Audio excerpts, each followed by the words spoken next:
Il va très très vite, il jouait à Purdue cette année dans la Big Ten. Portrait de drafté de Jaden Ivey, le supersonique arrière des Boilermakers. C'est tout de suite avec envergure, c'est le générique.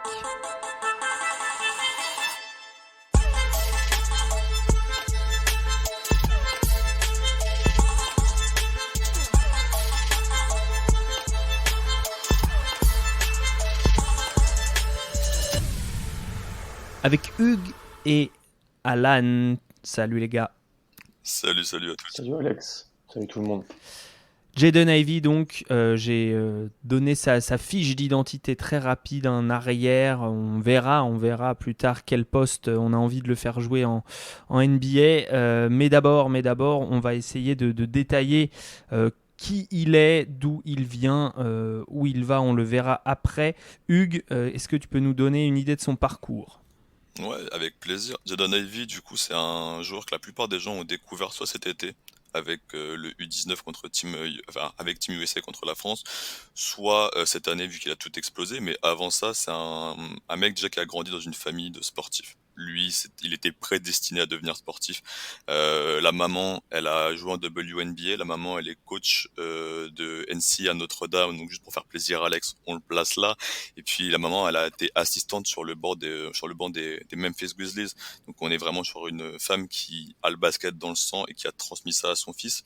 Du côté du paternel, le petit Ivy, il a pu grandir avec un joueur de foot US qui a joué donc en NFL, et le papy est joueur de foot US, quoi. Donc vraiment un parcours génétique exceptionnel. Moi, j'aurais bien aimé avoir le même pour pas ressembler à la crevette que je suis actuellement. Le petit, quand il était vraiment enfant, il a fait du foot US, il a fait du basket, il a fait du karaté, il a changé tous les ans. On a l'impression d'avoir un gamin qui sait pas trop où il peut se placer. Donc tous les parents, ils tentent des trucs, voire du ping-pong. Et puis après, finalement, il s'est apporté vers le lycée sur vraiment le basket uniquement. Il a joué dans l'état de l'Indiana où il a fait son cursus. Il a rejoint pour sa dernière année un des plus gros programmes, un des plus gros high school, une prep school qui s'appelle La Lumière, parce qu'on aime bien le français aux États-Unis, qui a sorti pas mal de prospects intéressants. Il a rejoint Purdue, donc les Boilermakers, qui sont une équipe de Big Ten qui a sorti pas mal de joueurs assez intéressants. Assez récemment, on a notre ami Caleb Swanigan, ou pour donner des cauchemars à Alan, Carson Edwards, le formidable shooter des Boston Celtics. Donc voilà, une équipe un peu référencée. Première année, on n'en a pas trop parlé. Il est jeune dans une équipe expérimentée. Il a une grosse blessure en début de saison aussi. Et puis là, cette année, il explose tout. Et maintenant, on est sur un joueur, on va le voir, qui est candidat au top 10 largement de cette QV. Largement, effectivement. Mais d'abord, avant de parler de ses projections, de ses qualités, on va aussi parler de ses qualités, mais on va parler de son physique, à quoi il ressemble, Jaden Ivey. Quelles sont ses qualités athlétiques, Alan ? C'est un joueur qui peut passer, déjà, je pense, peut passer de vitesse dans un laps de temps super court. Je pense que c'est une des premières choses qui saute aux yeux. La capacité d'accélération, euh, balle en main, en transition, quand on lui met un écran et qu'il doit, ce qu'on appelle split, passer au milieu avec la balle pour aller au cercle. C'est vraiment un joueur c'est un peu un dragster. C'est un peu Kingsley Coman qui joue au foot US, quoi. Qui joue au basket, pardon. C'est-à-dire qu'il est extrêmement rapide, vif, tranchant, balle en main. C'est ce qui lui permet, en fait, de se faciliter la vie de basketteur. En fait, moi, c'est la chose que je mets souvent en avant. C'est pourquoi Ja Morant et tous ces joueurs-là, c'est plus simple pour eux. Bah, c'est parce que c'est tellement des athlètes fous qui se créent tellement de l'espace sur chaque prise de balle qu'après, bah, la passe, elle est plus simple. Le tir, il est plus simple. La, la prise de décision, elle est simplifiée. Et en fait, Jalen Ivey, grâce à son corps, grâce à son explosivité et son burst, ce qu'on appelle communément en anglais, eh ben, c'est un joueur qui, même s'il était peut-être pas prédestiné à porter la balle, à créer ou à être un énorme scoreur, eh ben, il peut le faire parce que il se facilite la vie. C'est aussi un joueur qui a une bonne envergure, je trouve, qui a une envergure vraiment intéressante. Il fait un peu plus d'1m90, l'envergure elle est à 2 mètres, donc on a quasiment 10 centimètres de positif sur ça. On est un joueur qui est assez fin, mais qui, en NBA, je pense, pourra défendre les postes 1-2, les porteurs de balles entre 1m85 et 1m92-13, parce que il a cette mobilité latérale, et il aura surtout peut-être aussi plus l'envie de défendre en NBA parce qu'il aura peut-être moins de responsabilités tout de suite en NBA. C'est vrai qu'on va faire jouer le jeu, même si c'était un jeu assez collectif qui tournait par moment autour de Treven Williams à la création au poste ou avec un autre joueur, on lui demandait quand même pas mal de temps de courir entre les écrans, on lui demandait beaucoup d'efforts physiques. Donc le profil défensif est aussi très intéressant. Tu disais, pour compléter sur le profil physique, alors courir vite c'est bien, est-ce qu'il a une capacité de décélération aussi, quelque chose dont on parle de plus en plus? Ouais. Qu'on parle beaucoup maintenant avec même des porteurs de balles qui sont pas les plus tranchants mais qui arrivent à décélérer. C'est un peu le point faible, je trouve, de son jeu pour l'instant. Il joue à une, deux, trois vitesses, mais quand il est à la troisième, pour repasser à la deuxième, c'est un peu compliqué parfois. Donc ça va être un axe de travail quand le jeu va se ralentir aussi pour lui.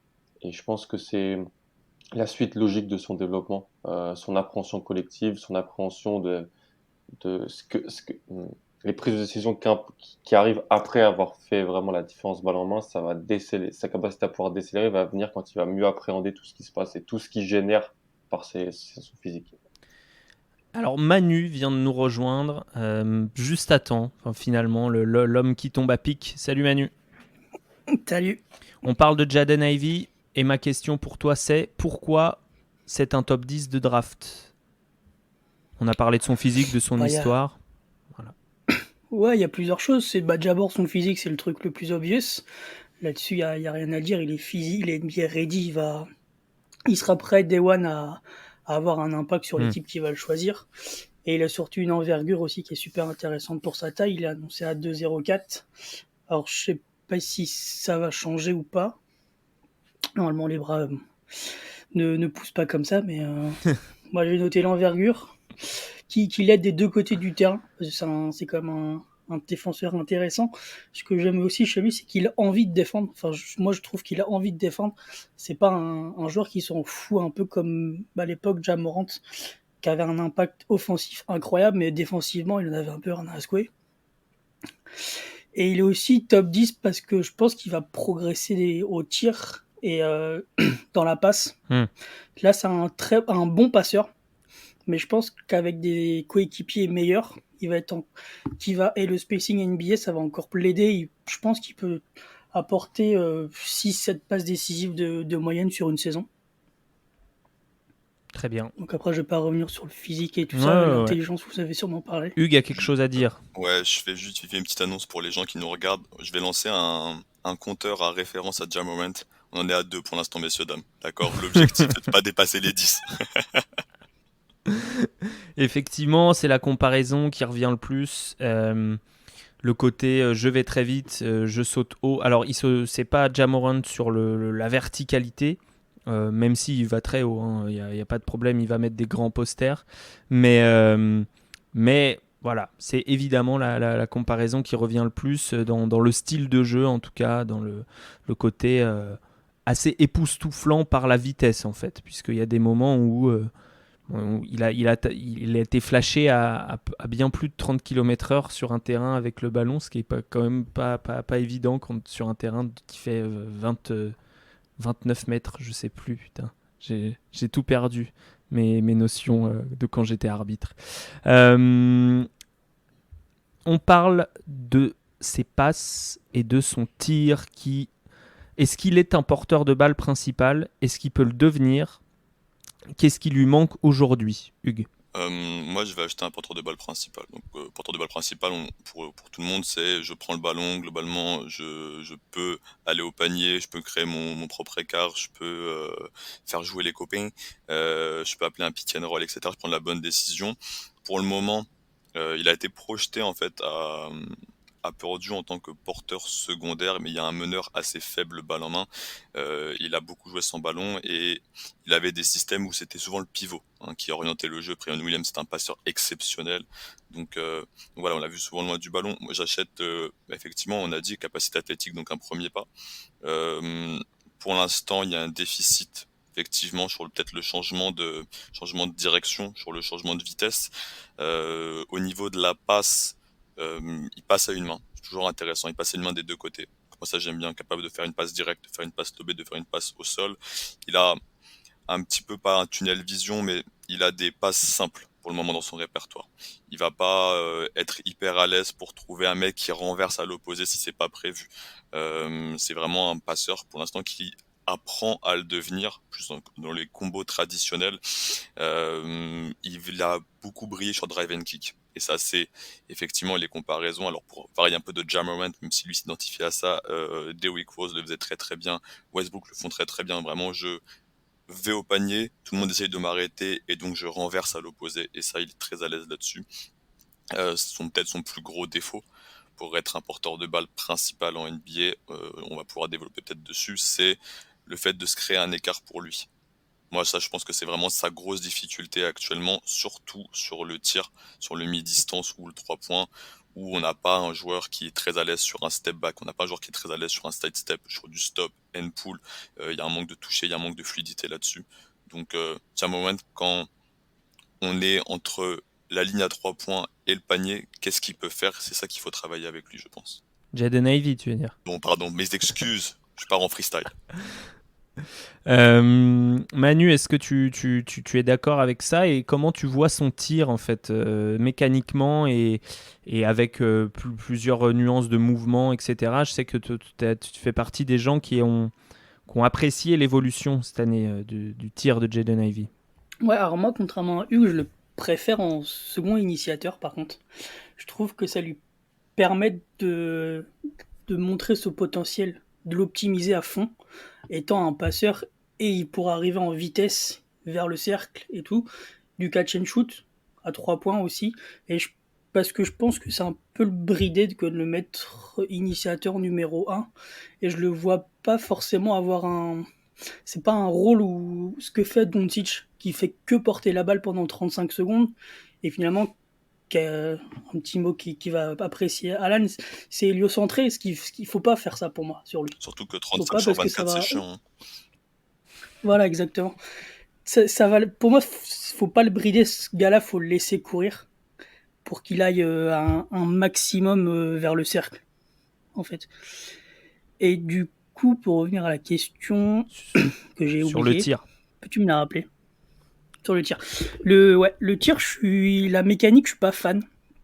C'est vraiment moi ce qui me gêne. Je trouve que ça part vraiment d'un peu trop bas à l'heure actuelle. Donc ce qui l'empêche de, justement, ce que disait Hugo tout à l'heure, c'est de s'arrêter et de pouvoir pull-up en course, de pouvoir pull-up plus généralement. En fait, vu que sa mécanique est un peu tendancieuse des fois, ça le pénalise là-dedans.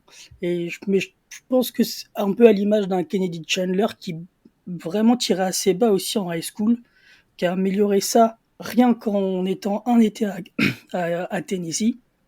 Je pense que là, au jour le jour, avec un staff NBA, ça va être réglé assez vite. Ça va être amélioré assez rapidement, je pense. Donc je suis pas inquiet là-dessus. Alan, est-ce que tu as vu une évolution de ce tir et où tu te positionnes sur porteur primaire, porteur secondaire? Parce que c'est une question importante parce que je pense que ça conditionne aussi la place où on le met sur le classement des big boards. Complètement. Il peut être porteur primaire, mais ça sera pas d'une bonne équipe au début, je pense. Mais il peut le faire parce que, comme j'ai dit, son physique et toutes les différences qu'il crée et les manières dont on va essayer de l'arrêter font que il va pouvoir s'ouvrir des fenêtres de passe un peu plus simples que les autres. Parce que je pense pas que c'est un passeur naturel. C'est pas quelqu'un qui prend les meilleures décisions sur pick and roll encore, qui appréhende parfaitement. Donc sur le tir, moi j'ai un problème, c'est le pourcentage de lancer franc. Parce que le pourcentage de lancer franc en 2 ans à Purdue, c'est 74% sur quasiment 5 tentatives par match. Team USA, c'était 16 sur 23 au U19, donc même pas 70%. Mais d'un côté, il y a eu cette progression au tir. Il passe de 25% à 35% à 3 points entre les 2 années, et où beaucoup de gens avaient mis en avant, qui sont regardés les chiffres à la lumière en pourcentage à 3 points, c'était très positif sur le tir. Donc, il y a un peu les deux. On aime bien utiliser l'argument du lancer franc souvent pour le toucher. C'est vrai que c'est quelque chose d'important, mais en même temps, il semble progresser quand même et avoir eu toujours des bons pourcentages à 3 points. Je pense qu'une chose qui est un peu galvaudée, c'est qu'un porteur de balle, il n'a pas besoin de tourner à plus de 35% à 3 points en réalité. Parce qu'en fait, deux choses. Il va prendre des tirs compliqués, donc pas mal de pull-up. Donc si déjà il est à 34-35, c'est bien. Et deuxièmement, et c'est quelque chose que j'adore, c'est Jaden Ivey. Jaden Ivey, c'est 52% à 2 points en carrière NCAA. Donc un joueur qui peut. C'est pas un Devonte Graham, c'est pas un Kobe White, c'est des joueurs qui sont que dans le pull-up parce qu'ils n'arrivent pas à finir à 2 points. Et donc, je pense que ce profil-là peut faire de lui un porteur de balle principal ou secondaire, qui finit bien à 2 points, finit bien au cercle, et à ce pull-up à 3 points qui se développe. Et là où je vais rajouter par rapport à ce qu'Alan dit et que je vais un peu confirmer aussi, c'est que du côté de Purdue, la moitié de ses tirs à 3 points, c'est du catch and shoot. Et c'est très souvent des sorties d'écran. Il a fait beaucoup de floppy, de systèmes vraiment de floppy. Il se réaxe très bien. Donc il peut vraiment jouer loin du ballon. Donc, sur les premières années, il n'y a aucun problème là-dessus au niveau du tir. La seule difficulté, c'est que, on en parlait dans le podcast sur Chat, lui, il a une latéralisation quand même qui est assez mise en avant au niveau du catch and shoot. C'est que dès que le ballon il arrive sur sa main gauche, donc dès qu'il va faire un renversement sur côté droit, à ce moment-là, les pourcentages ils chutent drastiquement. On passe de 40% quand il y a du catch and shoot au niveau de la main droite à 25%. Et donc il a un vrai problème mécanique de réaxer le ballon et de pouvoir déclencher. Donc il a une habitude motrice à travailler largement au niveau supérieur pour pouvoir exister sur ce secteur-là. Et même dans l'ensemble, moi j'ai peu de souvenirs de lui qui termine avec le dernier appui droit planté au cercle. C'est-à-dire qu'il va terminer, il va prendre 2 pieds, il va faire dernier pied gauche pour monter au dunk, mais dernier appui droit, j'ai peu de souvenirs de ça. Je pense qu'il a une grosse préférence motrice sur effectivement le dernier appui gauche, ce qui peut expliquer aussi cette différence au tir. Parlons de sa tête. Hugues nous l'a dit dans son portrait, fils d'une maman qui a le basket dans le sang et dans la tête, athlète côté papa, donc ce professionnalisme, on va dire, il le connaît, il l'a déjà, ça fonctionne souvent bien. Maintenant, qu'est-ce que vous avez vu, vous, en omettant ce contexte, sur le terrain, en dehors du terrain, Alan? Moi déjà, j'ai vu le contexte Team USA aide un joueur qui était vraiment capable par moment de laisser la balle aux autres et d'être vraiment un slasher, cutter, euh, fort défenseur avec Team USA. Et j'adore ça parce que on peut pas avoir tous les rôles. Manu parlait un peu de Ja Morant qui défendait pas à Murray State, et c'est vrai que il défendait pas, mais en même temps il faisait 50% des passes décisives quand il était sur le terrain, et si personne ne pouvait rien faire d'autre. Donc s'il défendait pas, ça me dérangeait pas. Là, bon, il y avait un rôle offensif très important, mais avec Team USA, on l'a vu vraiment défendre, on l'a vu très agressif, assez vocal, je trouvais d'ailleurs, dans cette équipe de Team USA qui était à l'époque, je la trouvais décevante, et en fait, plus un an après, en fait, il y a quand même pas mal de joueurs qui vont être draftés de cette équipe-là, donc elle n'était pas si décevante que ça.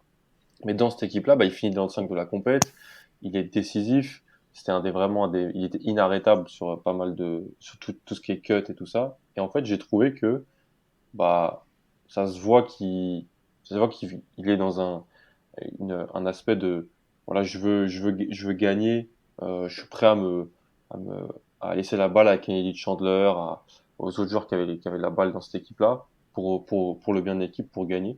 Euh, je pense que ça se ressent peut-être aussi dans le fait que c'est un fils de coach, même si c'est la maman, souvent c'est pas la maman, c'est plutôt le papa. Bah là, c'est fils de coach, mais j'ai vraiment pas de red flag sur le comportement, sur les intel et tout. Je trouve que ça a l'air vraiment d'être quelqu'un qui a assez la tête sur les épaules là-dessus.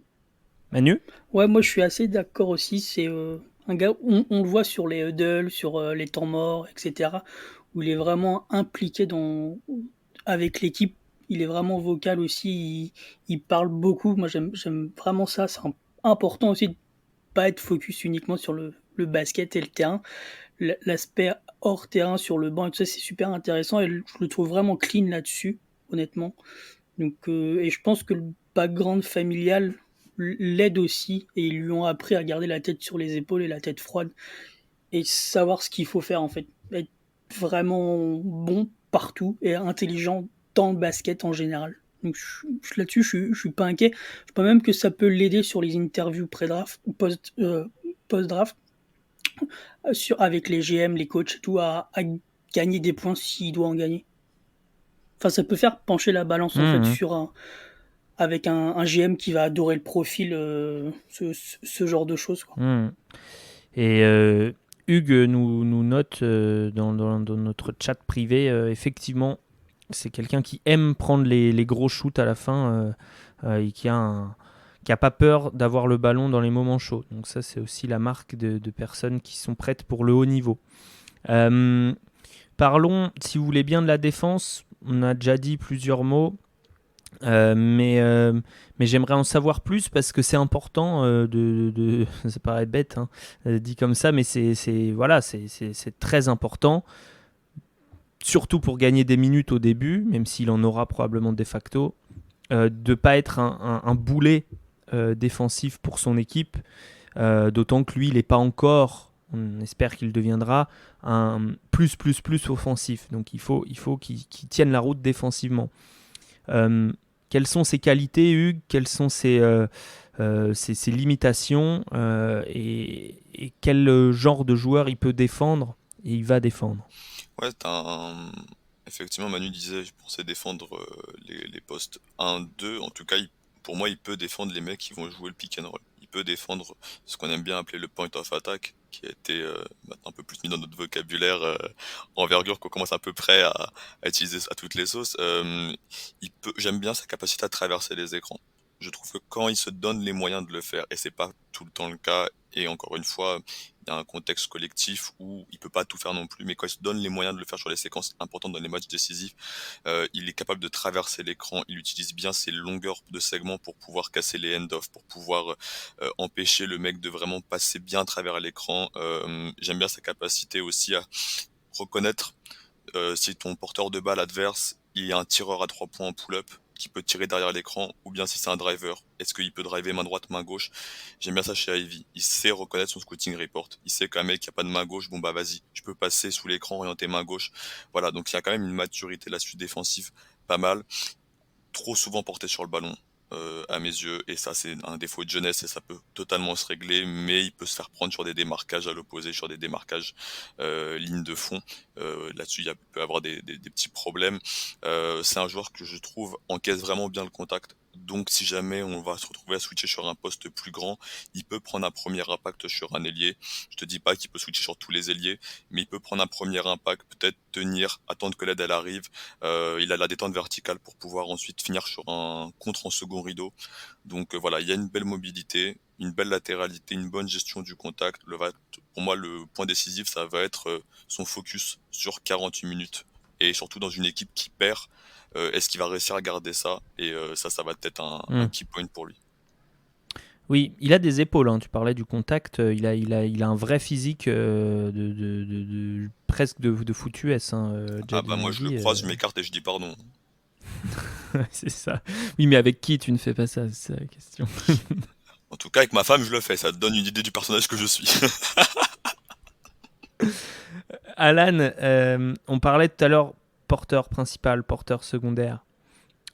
Euh, Où tu le draftes, toi?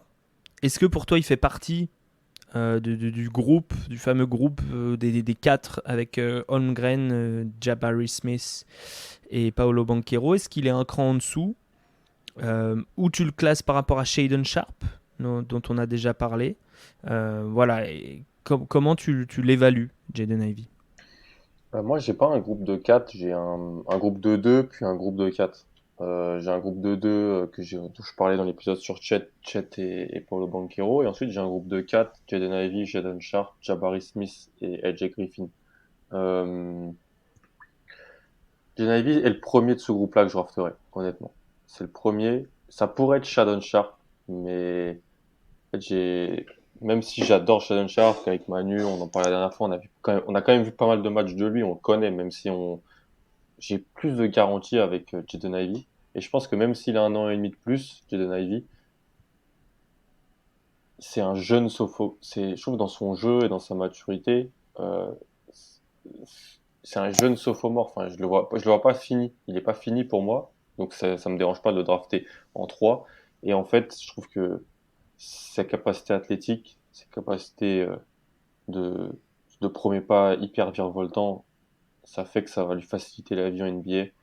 Et donc, je le draft parce que je peux lui donner la balle, je peux le faire jouer loin du ballon, je peux le faire défendre.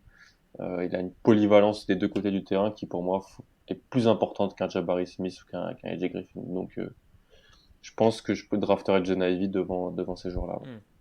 Manu, comment tu le compares à ces joueurs-là par rapport à la valeur que ça a aussi aujourd'hui en NBA d'avoir un gars qui peut jouer avec, qui peut jouer sur le ballon et qui peut jouer un petit peu sans aussi, puisque toi tu le vois jouer en secondaire. Mais moi, il est dans mon tier 2 aussi, plus ou moins avec les mêmes types de joueurs. Mais en fait, ce qui est intéressant avec lui, c'est qu'on sait ce qu'on aura.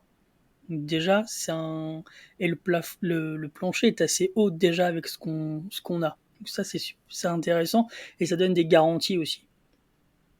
Mais sur le potentiel, moi, je préfère prendre ce que je disais sur le podcast de Sharp. Je vais prendre un Sharp avant un Ivy. Mais c'est un avis complètement personnel et Alan a l'inverse. Hugues peut avoir l'inverse aussi, toi aussi, voir d'autres joueurs. Donc là-dessus, en fait, moi je reste là-dessus. Je sais ce que j'ai. Donc là-dessus, déjà, Oui, c'est un c'est point pas ultra si. positif et il peut être que meilleur dans ce qu'il sait faire. C'est low risk, high reward. Ouais, voilà, complètement.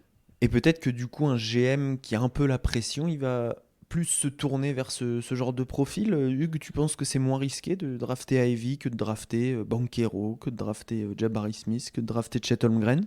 Hmm, Bah, Banchero, non, parce que je te dis, pour moi, Banchero, il peut arriver demain en NBA et foutre 17-18 points. Donc voilà, Ivy, effectivement, il peut porter le ballon, il peut jouer sans le ballon. Donc il peut vraiment s'intégrer un peu partout dans toutes les équipes. Alors, encore une fois, sauf les Kings qui ont déjà 3000 ball handlers, donc reprenez pas un ball handler s'il vous plaît, faites partager aux copains. Mais, et en plus, il a la rareté du profil sur cette draft. On a beaucoup critiqué les ball handlers de la draft. C'est le premier qui va partir, si hormis Banchero. Donc, toutes les équipes. Sharp est là. Hein. Sharp peut partir avant, je Alors, pense. Et c'est un bon ender. Sharp, moi je te dis, je sais que je ne sais rien. C'est mon côté socratien. Et je trouve, par rapport à Sharp, parce que j'ai pu en voir quand même, parce que j'ai un petit échantillon sur 5 matchs de lycée et du Team Canada, c'est que je préfère la capacité de David d'aller au panier. Donc, pour moi, même si le tir suit pas, particulièrement dès le début, bon bah tu peux le faire cutter, tu peux lui dire vas-y, il y a une ligne ouverte, fonce, engorge-toi là-dedans et mets des gros tomards.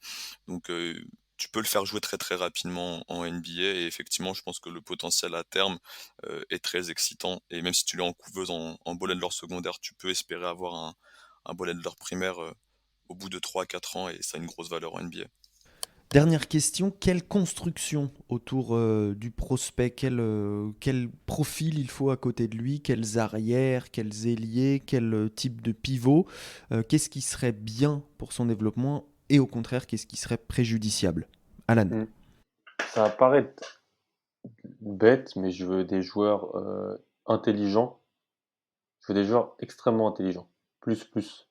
Parce qu'en fait, je pense que lui, juste par ses capacités athlétiques, il va pouvoir se créer tellement de choses simples et il va pouvoir vraiment créer des différences action après action, carton après carton, que en fait j'ai l'illumination du bas court à Liberton à Ivy.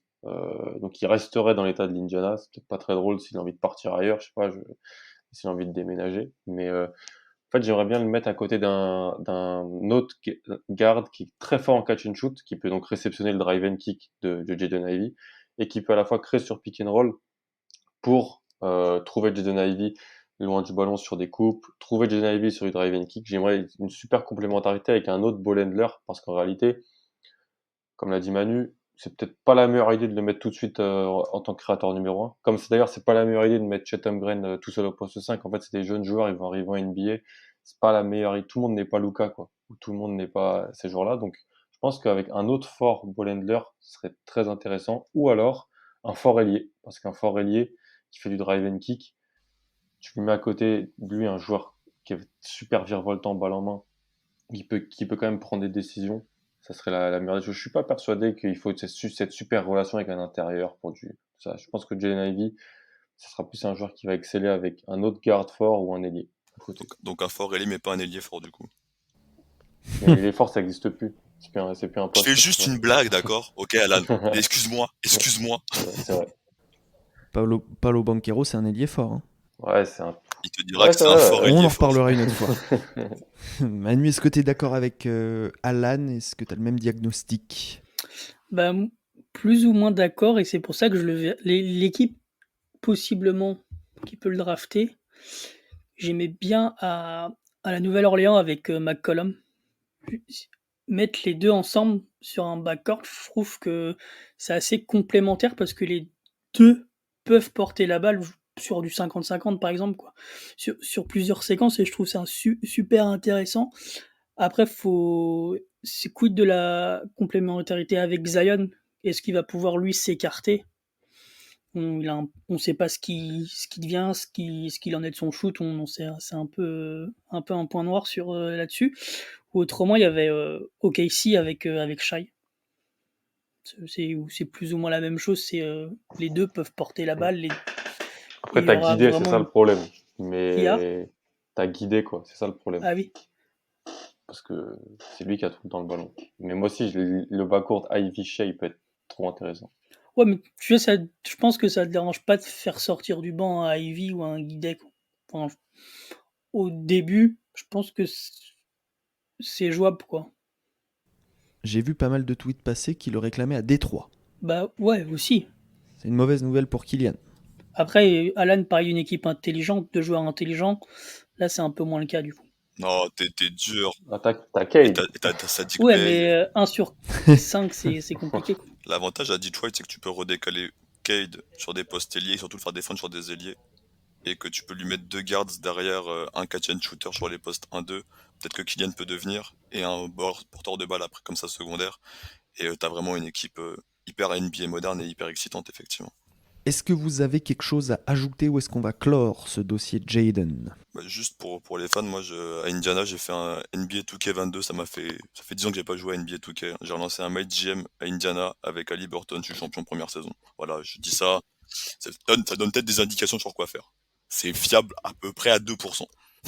Ok, bah c'est bon, en fait, Hugues a vu l'avenir, donc tout va bien, vous savez quoi faire. Je précise qu'on enregistre ce podcast avant le tirage de la loterie, hein, ce qui pourrait expliquer d'éventuels anachronismes, puisqu'il devrait sortir après. Sur ce, messieurs, merci beaucoup d'avoir participé à ce podcast. Ce profil de draft de Jaden Ivey, on vous donne rendez-vous sur notre site envergure.co. Allez-y, partagez, faites tourner les scouting reports. Il y en a plus de 60, 70, on devrait arriver à 100 à la fin. Abonnez-vous sur votre plateforme d'écoute, on est partout, Deezer, Spotify, Stitcher, Apple Podcast, on est partout. Donc il suffit de vous abonner pour avoir la petite notif quand le podcast sort. Abonnez-vous également sur YouTube. Vous avez été très nombreux à écouter en fait le podcast sur Chet Holmgren sur YouTube, donc n'hésitez pas. Et puis sur YouTube, il va y avoir beaucoup de live d'ici la draft. Donc voilà, des lives équipe par équipe, des lives généraux, peut-être des interviews. On va beaucoup utiliser YouTube. Suivez-nous, la page Envergure Pod. Suivez-nous également sur Instagram. Merci à tous de nous avoir écoutés. On vous donne rendez-vous au prochain podcast.